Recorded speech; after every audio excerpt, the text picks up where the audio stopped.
Believe in punishment for abortion, yes or no, as a principle? The answer is that there has to be some form of punishment. For the woman? Yeah, there has to be some form. 10 cents, 10 years, I don't what? know. That I don't know.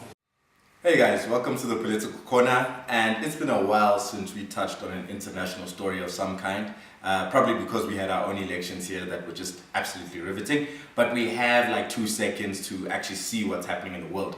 As something that I've noticed has catched a lot of your attention is the abortion laws in America. Now I'm sure a lot of you know what's happening that side. The state of Alabama has passed what some would call a medieval law, basically banning all abortions and really criminalizing the act at all.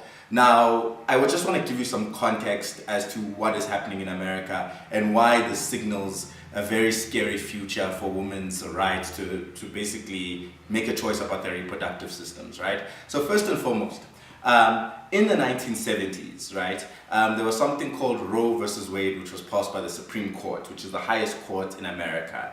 And basically what this judgment said is that laws affecting abortion couldn't effectively be made by states, but rather were made nationally. And what this did is that it basically legalized abortion across the United States. But Republicans absolutely hated this for two reasons. They hate it because a lot of the Republican base is kind of evangelical Christians, sorry, English, wow, right? And two, Republicans believe that a lot of power should be given to the states. That the national government, or what is known in America as the federal government, cannot centralize power. Now this is opposite to Democrats who believe in a kind of stronger central government. So kind of like what we have here, where the government makes laws for the whole country, whether in Gauteng or the Western Cape, it should be the same, right? And then also the same times that Democrats over time have actually been pro-choice and pro-women making choices about their reproductive systems. So basically it brings to clash those two particular things within the political cycle.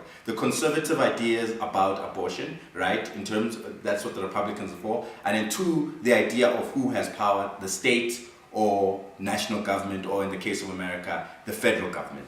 So effectively, for decades, Republicans have really been trying to work against Roe versus Wade to kind of repeal this in some way. But really they got a lot of oomph when President Trump was actually voted in president.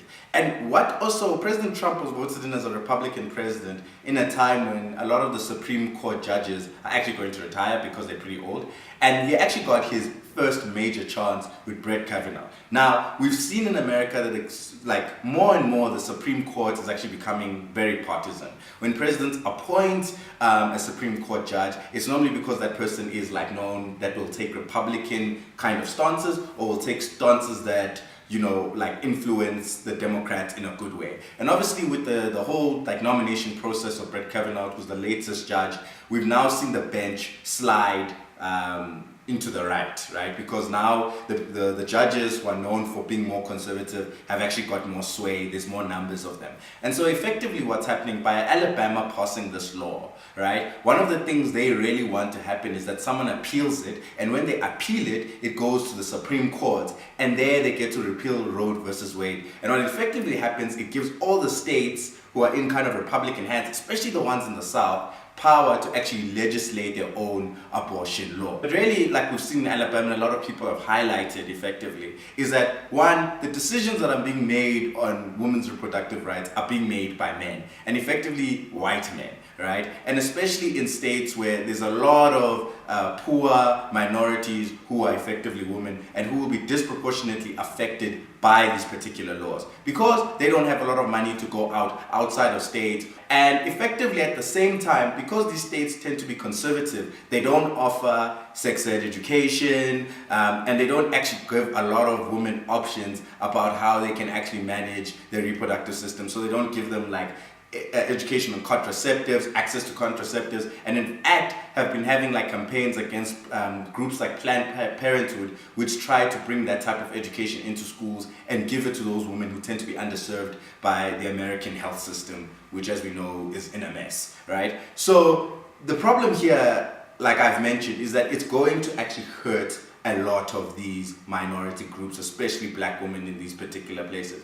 But the second thing, which is quite ideological for me, is that Republicans always talk about the fact that big government or government shouldn't be orchestrating your life, right? When government comes and passes a regulation and laws and heavy laws, they basically say that you're sliding into communism. But I really find it funny that when it comes to reproductive systems of women and how that should be managed and the choices they make about their lives, right? The Republicans are very happy to introduce laws that are going to tell women which way they should go. I guess their ideology only stands if you're a white man.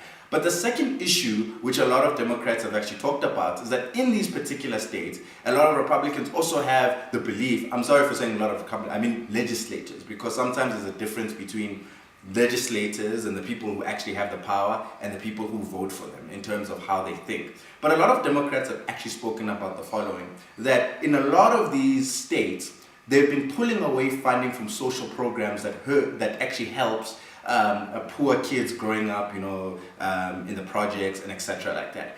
And effectively, Republicans are saying that these children should be born, even though the mothers are making decisions that maybe I can't have this child, I won't be able to afford this child, but they're forcing these mothers to have children. And when the child is born, they don't seem to care about the child. They don't offer, first of all, good education. They don't offer the social programs that are going to allow the child to be a really productive person in society. In fact, the many times where Republicans seem to care about the children who are born, especially minorities, is when they have to actually lock them up and put them in prison. So that's basically a quick wraparound of what's happening in the US. And the scary part is that these abortion laws have effectively been passed in almost 20 states. And if it does get to that Supreme Court, which the state of Alabama effectively wants, and the governor has actually spoken about, and you've got a Supreme Court which is effectively on the right, it might mean that maybe a lot of America may have to face these laws in future.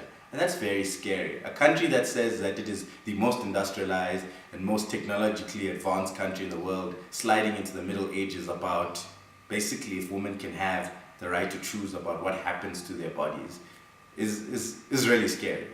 And I can say for one, luckily these are not the debates we're having in South Africa.